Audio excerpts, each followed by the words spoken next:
Eu perguntei ao Pai o que eu deveria compartilhar com vocês nessa noite. Quero expressar minha gratidão por estar convosco mais uma vez. Obrigado por essa oportunidade. Nós vamos correr um pouquinho aqui, mas a palavra que o Pai trouxe ao meu espírito foi conquista. Diga comigo, conquista. Diga para alguém do lado, da direita e da esquerda, diga assim: você foi formado para conquistar. Agora, por que eu fui formado para conquistar? Lembra da última vez que eu falei que de Gênesis e Apocalipse você vai descobrir que a igreja está o quê? Caminhando sobre a terra. Gênesis, Apocalipse, a igreja está o quê? Caminhando sobre a terra. O Velho Testamento é composto de 60. Levante a mão você. Aqui. Mais alto.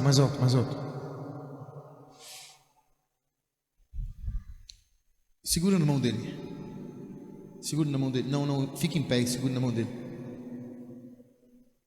Não. Senta você, senta. Coloca a tua mão assim. Vem pro lado de cá, para frente dele. Mais para cá. Olha para mim.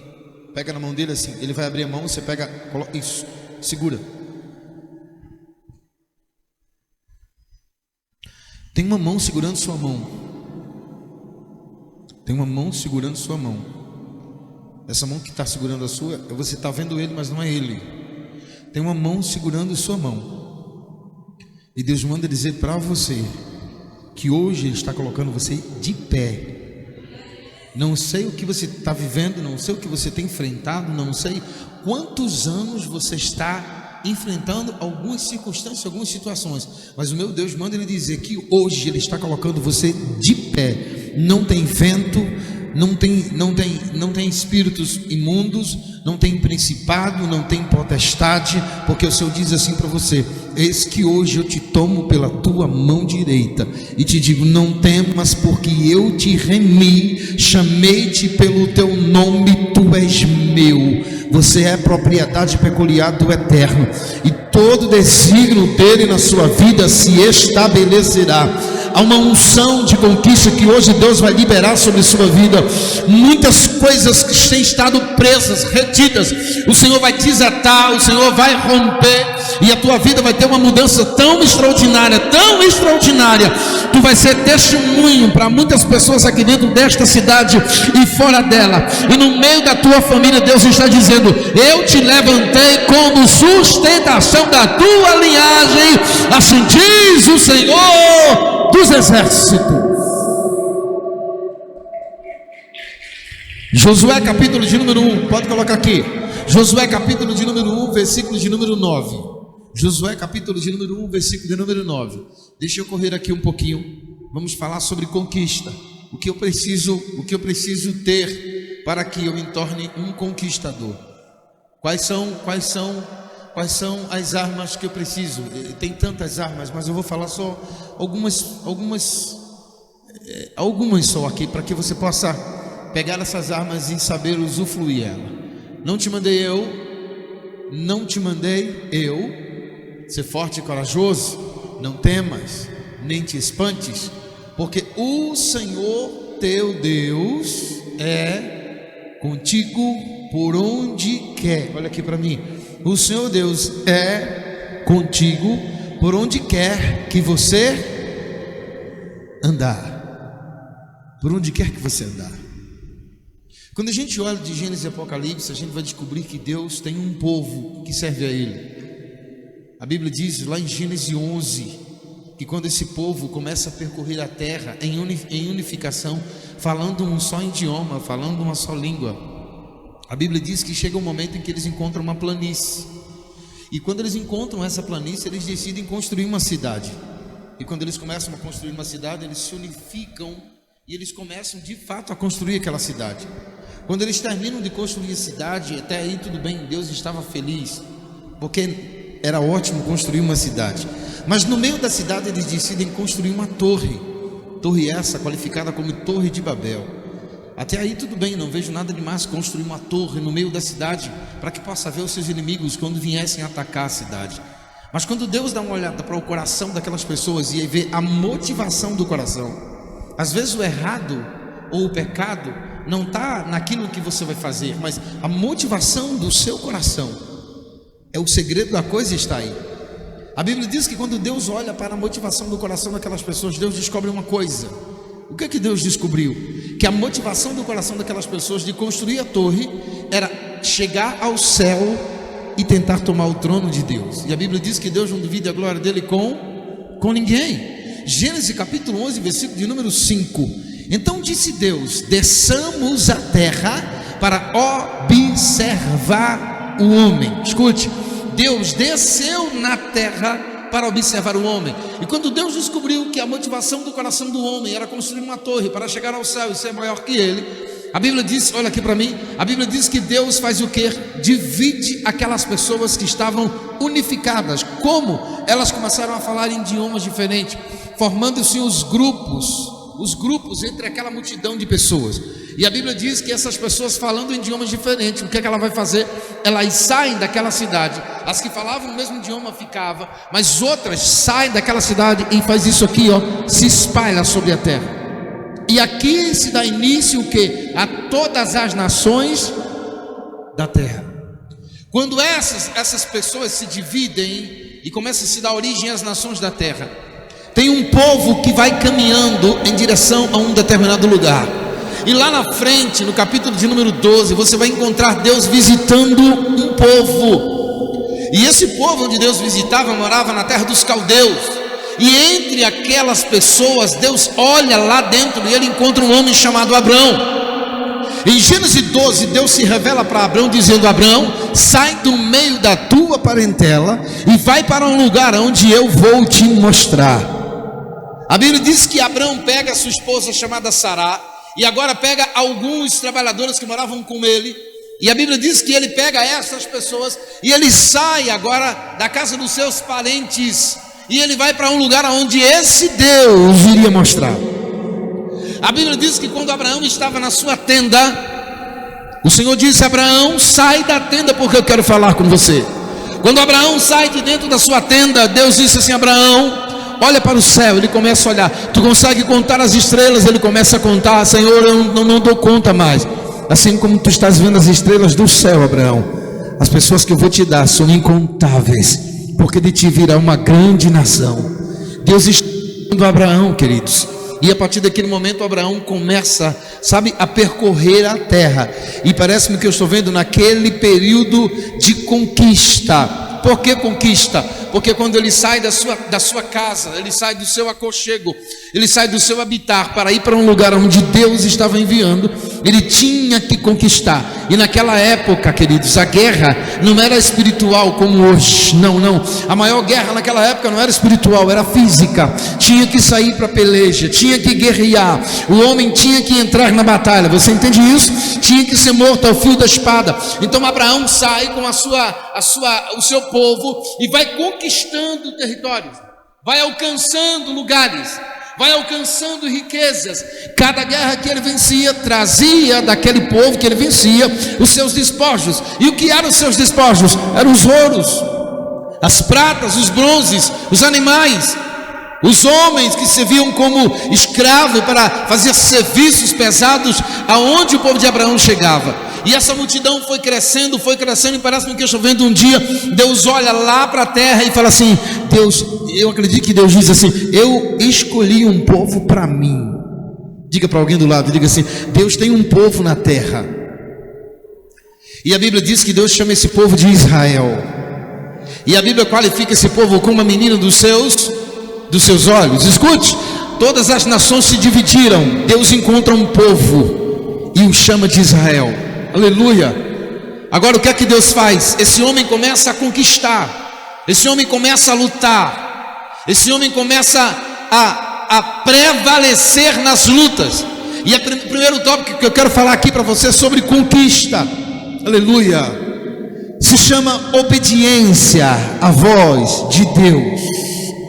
Obediência à voz de Deus. Eu falei aqui que obediência significa ouvir, entender, respeitar e dar ouvido à voz de alguém. Existem 3 vozes que permeiam a terra: a do homem, a do diabo e a de Deus. Eu e você precisamos pedir a Deus discernimento de espíritos para poder entender quando o homem fala, quando o diabo fala e quando Deus fala. Aleluia! Essas três vozes permeiam a terra, você entende isso? E Abraão atentou para que a voz de Deus, e ele começa a seguir uma direção que aquela voz estava dando para ele. Aleluia! Obediência à voz de Deus é o primeiro tópico que eu quero trazer para você. E aquele homem, ele enfrentou muitos dias de luta, muitos dias de conflito, muitas noites tenebrosas, muitas guerras. Aquele homem passou a ter uma vida dentro do princípio da obediência de renúncia. Diga comigo, renúncia. Renúncia significa deixar voluntariamente, abdicar-se, renunciar. E Jesus diz que aquele que quiser vir após mim tem que fazer o quê? Negar a si mesmo, tomar sobre si a sua cruz e seguir ele. Sem renúncia não há como haver grandes conquistas. Por quê? Porque no decorrer da sua caminhada para alcançar aquilo que você quer, vai ter coisas que você vai precisar renunciar. Você vai precisar renunciar o seu tempo, você vai precisar renunciar a sua estabilidade às vezes, você vai ter que renunciar o seu conforto, você vai ter que renunciar a sua forma de se vestir, a sua forma às vezes até de pensar. Aleluia! Porque sem renúncia não há como haver conquista. Não há como haver conquista. Número 3, relacionamento diário com o Pai. Você precisa entender que nós estamos sendo conduzidos por Deus para alcançarmos o céu. A Bíblia diz que esse homem começa a conquistar. O povo se multiplica, e lá adiante, esse povo, por causa da desobediência, se torna um povo escravo. Lá adiante, esse povo se torna escravo. E agora a Bíblia diz que se estabelece para liderar esse povo um rei faraônico carrasco, que começava a trazer serviços pesados para aquelas pessoas que serviam a Deus. E a Bíblia diz que em meio a tudo aquilo começa a nascer também uma geração de pessoas escravas. Sabe o que é escravo? Eu acredito que você sabe o que é, com certeza. Aleluia! Alguém que não tem liberdade, alguém que não tem autonomia, alguém que não vive a sua totalidade de uma forma desejada. Um escravo só faz aquilo que o seu senhor manda. Um escravo só obedece. Um escravo não tem prioridade para nada. Mas aquele povo descobre, sabe o que? O poder da comunhão. Aleluia! O que é que significa comunhão? Qualidade, um só propósito, um só alvo, um só objetivo. Aquele povo, quando entende o que é comunhão, ele se unifica. E o que é que restava para aquele povo fazer? Clamar a Deus. E eles começam a clamar, e eles começam a dizer: Deus nos tira dessa escravidão, Deus nos ajuda, Deus nos socorre.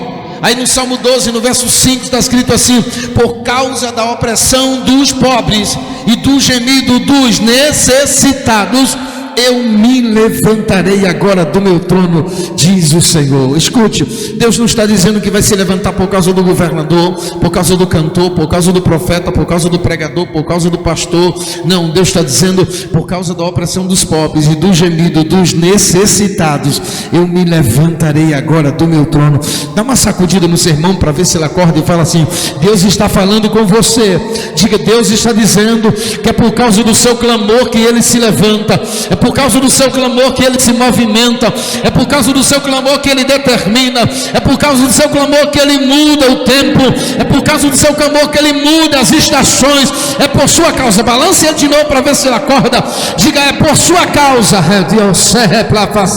que Deus se movimenta. É por sua causa que Deus se movimenta. Aí o que é que a Bíblia diz? Que ao mesmo tempo em que isso estava acontecendo, alguém traz uma informação para Faraó dizendo que o povo hebreu estava crescendo de uma forma assustadora e eles tinham que fazer alguma coisa. E eles estavam com medo daquele povo que crescia viesse se levantar contra Faraó e tomar o seu reino. E aí Faraó traz uma sentença de morte. E a sentença de morte pega todas as crianças masculinas de 2 anos para baixo e mata. Uma sentença de morte foi estabelecida ali. Muitas crianças morreram. Mas parece-me que eu estou vendo quando um soldado egípcio pega a espada e vai entrar na casa de uma mulher, que Deus visitou esta casa, dando a esta mulher um filho, cujo nome era Moisés. Parece-me que eu estou vendo, você não vai encontrar isso na Bíblia, é uma imaginação minha. Quando aquele homem ou aquele soldado vai na direção daquela casa para exterminar Moisés, eu acredito que Deus diz: aqui não, aleluia, aqui você não entra. A morte não entra nesta casa. Eita, levante a sua mão, eu quero liberar uma palavra profética sobre a sua vida nesta noite. A morte não vai entrar na sua casa, a morte não vai entrar na sua família, a morte não vai entrar na sua vida, a morte não vai entrar no seu matrimônio, a morte não vai entrar no seu ministério, a morte não vai entrar nas suas finanças, a morte não vai entrar na sua vida física. Deus estava separando um menino. Agora olha que coisa extraordinária. Deus dá uma estratégia. A irmã de Moisés pega Moisés e leva para um riacho. Quem estava lá? A filha de Faraó. Aleluia. E o que acontece naquela história? A filha de Faraó acha graça aos olhos daquele menino, leva ele para dentro do palácio. Olha que Deus tremendo. Olha que Deus inteligente. Estava havendo uma matança dos hebreus. O povo clamava pelo libertador. Deus precisava levantar alguém, mas Deus não poderia levantar alguém que cresceu sendo escravo. Não, Deus precisava levantar alguém que nunca tinha experimentado o que era ser escravo. Aleluia. Porque se Deus tivesse permitido levantar alguém entre o povo que era escravo, não ia ter libertador. Deus precisava pegar alguém inocente, que o caráter ainda ia ser formado, que a mente ainda ia ser trabalhado. Você entende isso? Que a integridade ainda ia ser moldada. Aí o que é que Deus faz? Deus pega um menino e leva para onde? Para o palácio. Dá uma olhadinha para alguém da direita e da esquerda, fala assim: papai sabe trabalhar. Aleluia. Levou o menino para dentro do palácio. Quando o menino chega no palácio, o menino cresce. O menino vai se desenvolvendo. De 0 a 7 anos é a formação do caráter de uma criança. Você precisa educar, instruir, orientar de 0 a 7 anos. Salomão diz: ensina a criança no caminho em que deva andar. A criança, não uma adolescente. Ensina a criança no caminho em que deva andar, para quando ela envelhecer, não se desviar para o mal. Tudo que você vê e você ouve desde quando você nasce, vem para a sua mente, desce para o seu coração. O caráter de uma criança é formado por aquilo que ela vê, por aquilo que ela ouve, sendo instruída por quem? Pelo pai e pela mãe. Deixa eu falar uma coisa aqui para você que é pai e você que é mãe. A responsabilidade de educar o seu filho é de vocês. Aleluia. E maior ainda, a responsabilidade maior do caráter da criança não é da mãe, é do pai. Não é a mãe que tem que sentar com o pai para ensinar, não, com a criança para ensinar, não. Quem tem que sentar é o pai. Não é a mãe que tem que ir para a escola acompanhar ele lá, não. Isso aí é a função também do pai. O pai é o sacerdote, é o pai que dá a direção. Você entende isso? A criança, quando ela cresce com uma necessidade paterna e materna. Materna, ela vai entender que a mãe vai proteger, que a mãe vai cuidar dela de uma forma interna, significa dentro da sua casa. Mas paterna, ela vai compreender que o pai vai defender ela lá fora, que o pai vai dar um destino para ela, que o pai vai dar uma orientação para ela, que o pai vai instruir ela. Aleluia. Isso é a responsabilidade do pai. A Bíblia diz que Moisés vai crescendo, vai sendo instruído, e a palavra do Senhor declara que ele agora já se torna um homem. E um dia Deus traz a ele, sabe o que? A revelação de quem ele era. E ele descobre que ele é filho de uma hebreia. E a Bíblia diz que uma certa feita ele está no pátio, quando um egípcio começa a espancar um hebreu. De uma forma inexplicável, ele se levanta e mata aquele egípcio. E agora Moisés tem que fazer o que? Correr. Sai do palácio como fugitivo. Olha que mudança brusca. Olha que mudança brusca aconteceu na vida daquele moço. Ele é arrancado de todo luxo, ele é arrancado de todos os privilégios, ele é arrancado de tudo aquilo que ele usufruía de excelência. Ele sentava com os príncipes, com os reis, com os governantes, com os prefeitos, com as autoridades. Ele tinha tudo que um homem queria e sempre quis ter, mas agora ele é arrancado dali como fugitivo, e a ordem era: prendam Moisés para ser executado. Para onde Deus leva Moisés? Para o deserto. Quem morava lá no deserto? Parente. Oh glória. Dá uma olhadinha para alguém da direita e da esquerda e fala assim: papai vai visitar o seu parente hoje. Aqueles que estão distantes receberão a visita do pai. E lá quando Moisés chega naquela casa, ele recebe uma função. Olha como Deus está trabalhando na vida do moço agora. O moço nunca tinha pegado numa enxada, o moço nunca tinha pegado numa vara, o moço nunca tinha pegado em pedra. Agora ele vai ter que trabalhar para comer. Dão a ele um cajado para cuidar de ovelhas. Para onde ele vai? Para o monte. Quando ele chega no monte, quem é que se revela para ele? Deus, através de uma sarça ardente, dizendo: Moisés, eu escolhi você para libertar o meu povo. Olha que coisa. Eu escolhi você para libertar o meu povo. Futuca teu irmão aí, balança ele, fala assim: será que você não entendeu até agora? Balança ele, fala para ele: será que você não entendeu até agora que Deus escolheu você para um propósito? Será que você não compreendeu que Deus escolheu você não para que você tenha essa vida de mesmice que você tem tido? Nada acontece, nada muda e você não faz nada, você não influencia a vida de ninguém. Não foi para isso que Ele te chamou. Ele te chamou para ser conquistador. Ele te chamou para conquistar território. Ele te chamou para conquistar vidas. Ele te chamou para você ser um ganhador de almas. Aleluia. Ele te chamou para encher essa igreja. Ele te chamou para povoar a terra e saquear o inferno. Será que você pode entender isso nessa noite? Aleluia. Aleluia. Deus começa agora a trabalhar o contrário daquilo que o homem vivia. Não é assim que Deus faz? Às vezes a gente acha que Deus está lá e Deus está vindo o contrário da gente. É assim ou não é? Aleluia. Às vezes a gente acha que Deus quer a gente quietinho. Quando Elias estava escondido na caverna com medo de uma mulher chamada Jezabel, cujo Deus tinha se manifestado lá atrás e manifestado a glória, mas o homem tem medo de Jezabel e ele agora foge. Para onde ele vai? Ele vai para a caverna. E lá na caverna Deus se revelou através de uma brisa, e a voz e a pergunta de Deus foi: Elias, o que tu estás fazendo aqui nessa caverna? Eu não te mandei para cá. Ah, Senhor, é que Jezabel matou todos os teus profetas e eu estou aqui escondido para ela não me matar. Quem disse a você que ela matou a todos, Elias? Tem 7.000 que ainda não se prostrou diante de Jezabel. Deus vai levantar um exército aqui em São Sebastião. Você está me ouvindo? Deus vai levantar um exército de homens desprendidos, de homens compromissados com o reino, e serão homens que serão abençoados financeiramente, serão homens que serão prósperos financeiramente, porque escuta o que eu vou te dizer: acabou essa ideia de crente é pobre, de crente é miserável, de crente é devedor, de crente é traficante.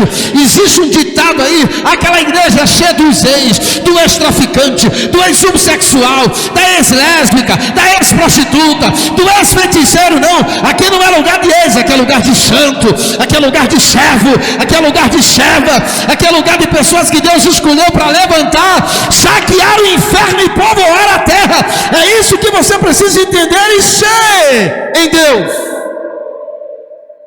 Para de ficar colocando em você espírito de autocomiseração. Eu sou o coitadinho, eu não posso ter vitória, nada vai acontecer. Sai para lá.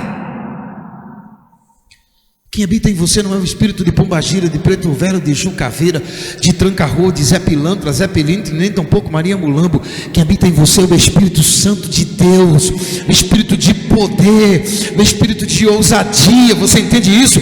O espírito que vem como fogo. Sabe o que é o fogo?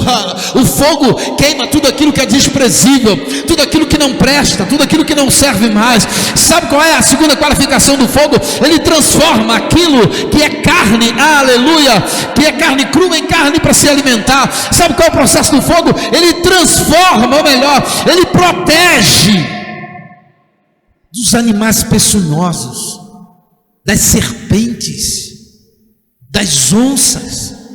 Nenhum animal feroz se aproxima de você se você fizer uma fogueira de fogo. Nenhum. Aleluia. Dá uma olhadinha para alguém e diga assim: tem fogo dentro de você. Fará, daqui a pouquinho esse fogo vai acender aí. Oh, eu estou vendo pingos, como se fossem pingos de chuva, mas não são pingos de chuva, são pingos de azeite. Eu estou vendo pingos de azeite sendo derramado na cabeça de vocês nessa noite. Oh, aleluia. A Bíblia diz que agora Deus chama esse homem para libertar esse povo, e esse homem vai, e ele liberta esse povo. E agora chega um momento em que Faraó tem que se render àquilo que Deus determinou, e ele libera o povo para Moisés. Moisés pega o povo, olha aqui para mim, 600 mil pessoas aproximadamente. Ele pega aquela multidão e vai deserto adentro. Faraó teve que liberar para aquele povo, sabe o que? O ouro, a prata, o bronze, os animais, alimento, fruta, gado, aleluia, ovelha. Faraó liberou para aquele povo tudo que Deus tinha liberado para ele. Dá uma olhadinha para alguém e diga assim: tudo que é seu hoje vai ser liberado. Tudo aquilo que está preso no reino do Espírito, sobre você não vale encantamento, toda bruxaria, toda feitiçaria, toda obra de magia, toda obra de voodoo que alguém fez para amarrar a sua vida, para prender a sua vida, sobre você não vale encantamento. Jeremias 1,19: toda arma preparada contra ti não prevalecerá. Levante a mão e dá um glória a Deus aí para Ele, que é digno de toda adoração. Moisés agora vai levar esse povo, mas para onde Moisés vai levar esse povo? Para uma terra que emana leite e mel. Diga para alguém, diga assim: o Espírito de Deus está levando você para um lugar de vitória. Moisés começa a caminhar e ele enfrenta tantas coisas. O que me chama a atenção aqui nessa história desse moço é que esse moço fazia parte do povo. Quando, na proporção em que o povo ia conquistar, esse menino aqui começa a se destacar, porque ele se disponibiliza. Uma das melhores coisas para um cristão, e ele vai ser tremendamente abençoado em tudo que ele imagina, quando ele se dispuser para o Pai, quando ele se disponibilizar para o Pai. Porque eu acho que um dos maiores privilégios para aquele que servem a Deus está escrito em Mateus 6,33: buscai primeiro o reino do céu e a sua justiça, e as demais coisas vos serão acrescentadas. Você precisa entender, eu falei da outra vez e vou falar agora de novo: você não é cidadão daqui, você é cidadão do céu.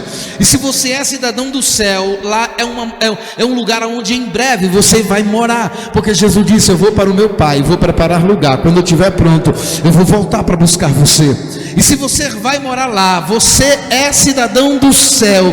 E se você é cidadão do céu, a Bíblia diz que aqui eu e você somos forasteiros, estamos passando uma temporada. E se eu sou cidadão do céu, eu tenho que me agregar, eu tenho que me envolver com aquilo que é do meu Pai. Do meu Pai. Jesus, ele sempre dizia: eu vim aqui para fazer a vontade do meu Pai. Eu vim aqui para fazer as coisas do meu Pai. Eu vim aqui para cumprir as ordens do meu Pai. Diga para o seu irmão, diga: você não é órfão. Diga para ele: você não é órfão. Balance ele para lá e para cá e diga: você tem um Pai, e você está na terra a serviço dele. Aleluia! Nós estamos a serviço dele. E agora Moisés começa a conduzir no meio desse povo. Tem esse moço chamado Josué. Josué entra no princípio de obediência à sua liderança de uma forma tão extraordinária, que quando Moisés subia para um monte para buscar a Deus, Josué fazia uma guarnição de homens e ficava esperando Moisés descer do monte. Aonde Moisés mandava Josué ir, Josué ia. Os comandos que Moisés dava, Josué obedecia. Sabe o que é isso? Alguém que tem princípio de obediência na sua vida. E quando alguém tem princípio de obediência, os demônios podem até se levantar, a crise pode até vir assolar, A enfermidade pode até abranger-se no corpo, mas nada disso prevalece para aqueles que são obedientes. Porque Deus se revelando agora para Moisés, dando a ele o Torá, que é as tábuas da lei, dando instruções, dando orientações. Você vai ler os 5 primeiros livros da Bíblia, são qualificados como o Pentateuco. Gênesis é o início. No princípio criou Deus os céus e a terra era sem forma e vazia. Era o início. Êxodo é a revelação de Deus para com Abraão, Moisés. Aleluia. Deuteronômio e Levítico são livros de ordenanças, livros de instruções, livros de determinações. Aí Deus pega para Moisés, vem cá, Deuteronômio 28. Eu tenho um recado para você dar para este povo. O que é, Deus? Diga para o povo: se atentamente ouvires a minha voz e teres o cuidado de fazer tudo conforme na minha lei está escrito, e dela não se desviar nem para a direita nem para a esquerda, as minhas bênçãos virão e os alcançarão. Por que muitas pessoas não são abençoadas financeiramente? Porque não cumprem o princípio do dízimo. Malaquias, aquelas pessoas onde Malaquias estava naquela região, entra em uma desobediência porque quebra um princípio de obediência a Deus relacionado ao dízimo. Olha o que é que Deus está mandando Malaquias falar para aquelas pessoas: trazei todos os dízimos à casa do tesouro. Malaquias 3, 10, 11 e 12. Trazei todos os dízimos à casa do tesouro, para que haja mantimento na minha casa. Olha o que é que Deus faz. Depois, faça prova de mim. Se eu não vos abrir as janelas de onde? Do céu, e derramar sobre você uma bênção tal. Olha a multiplicação que dessa bênção que ele vai derramar, adivinha, maior abastança. Olha a preocupação de Deus: e por tua causa eu repreenderei o devorador, para que não vos consuma o fruto da vossa terra. O que é o fruto da vossa terra? É o seu trabalho, é o carro que você comprou com o seu salário, é a geladeira que você comprou com o seu salário, são os móveis que você comprou com o seu salário. Você prestou atenção que tem pessoas que o carro quebra mais do que o salário que ele ganha? Aí quando você vai dar uma olhada na vida financeira dele, é um desequilíbrio. Mas quando você olha para a vida dele para ver e descobre se tem princípio de obediência, aquilo que Deus mandou fazer, você vai descobrir que não tem. E onde há desobediência, há perca, há dor. Aleluia.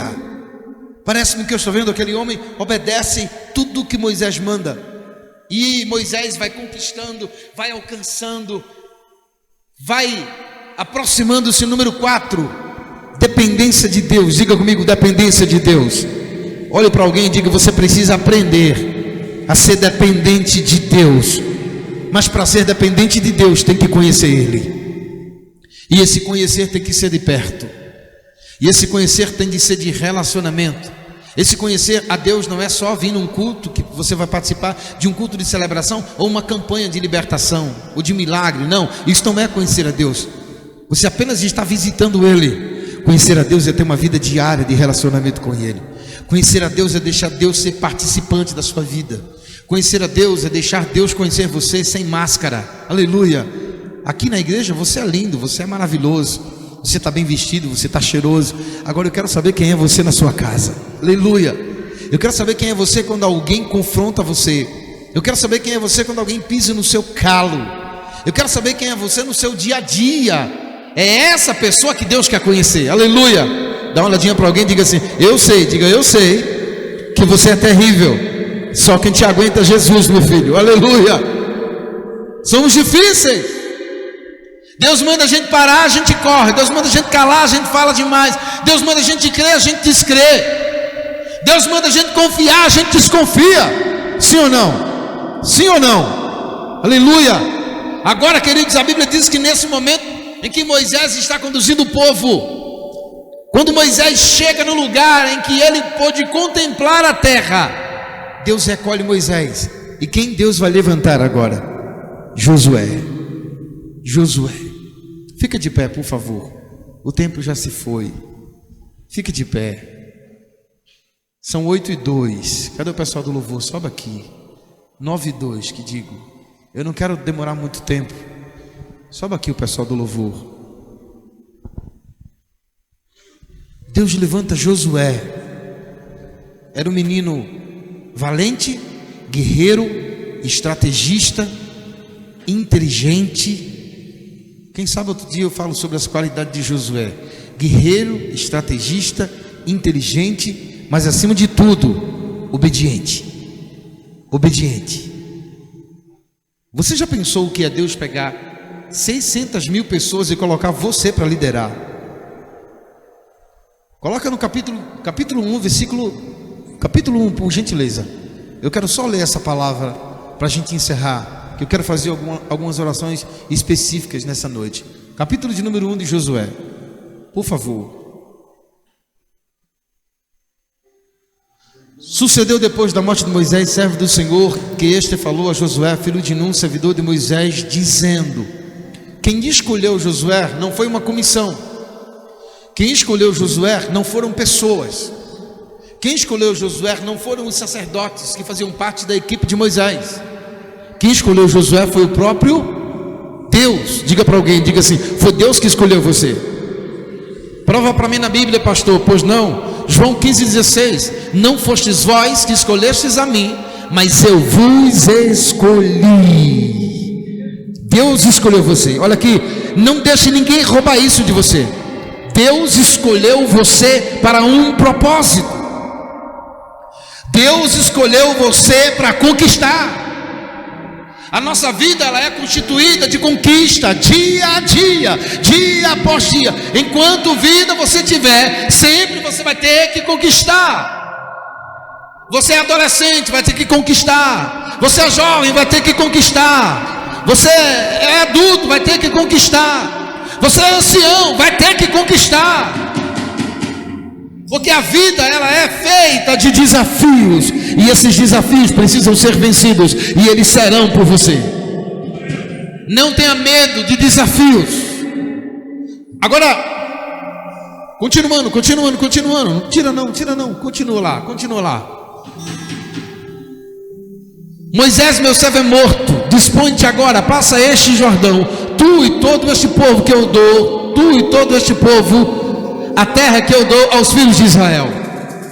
Olha agora, olha a promessa que Deus está trazendo para Josué. Todo lugar que você pisar a planta do seu pé, eu vou te dar. Você quer a melhor casa de São Sebastião?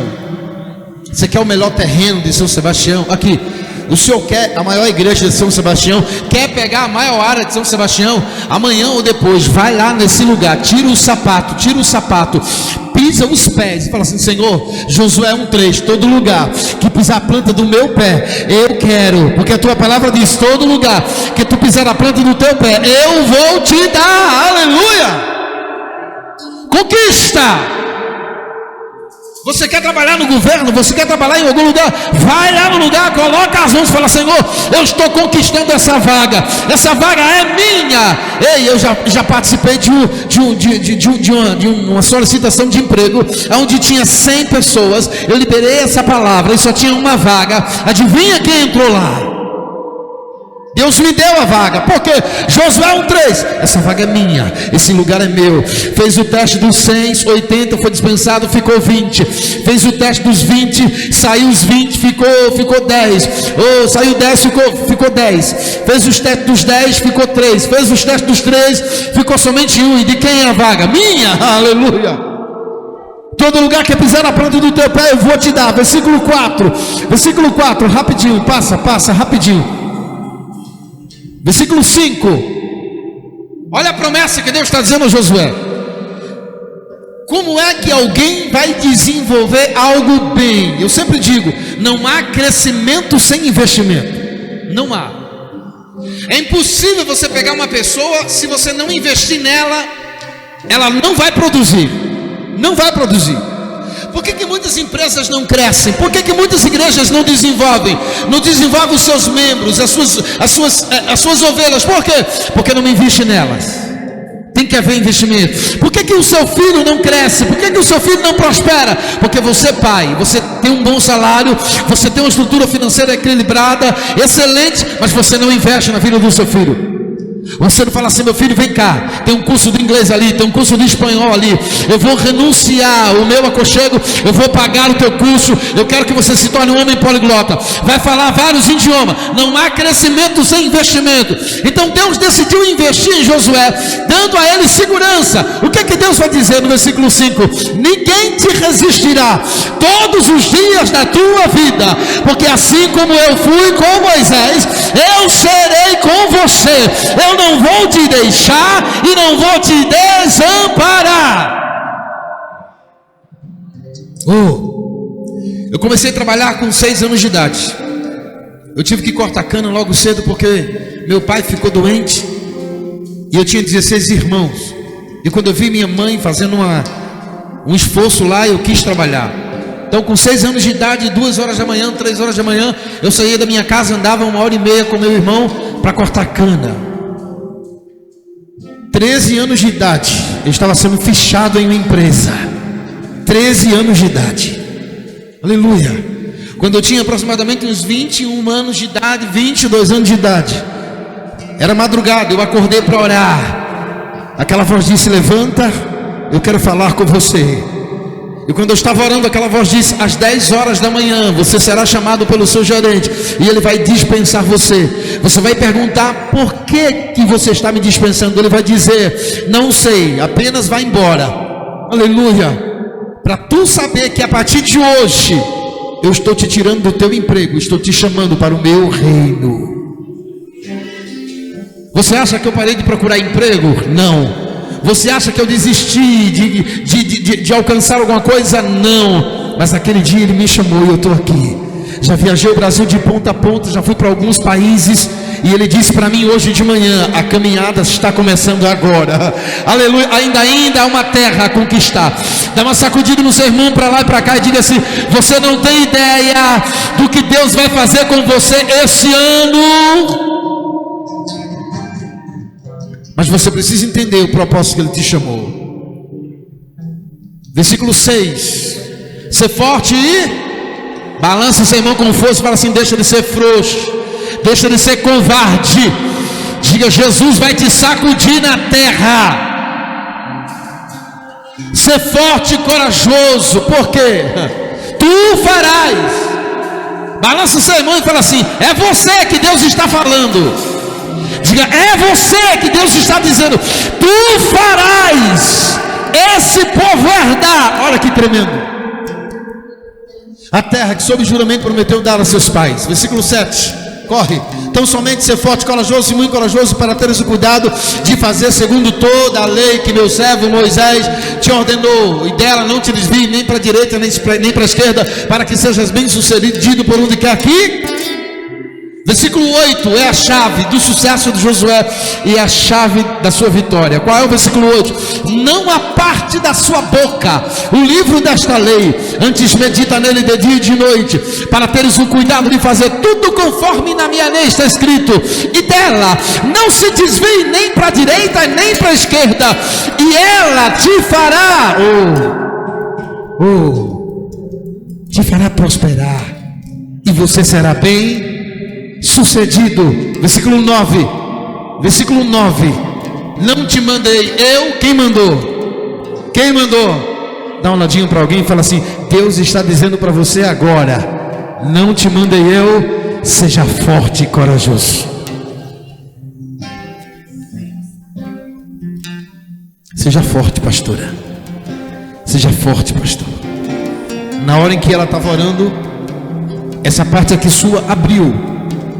Literalmente abriu. E eu via o Senhor desobstruindo uma artéria do seu coração.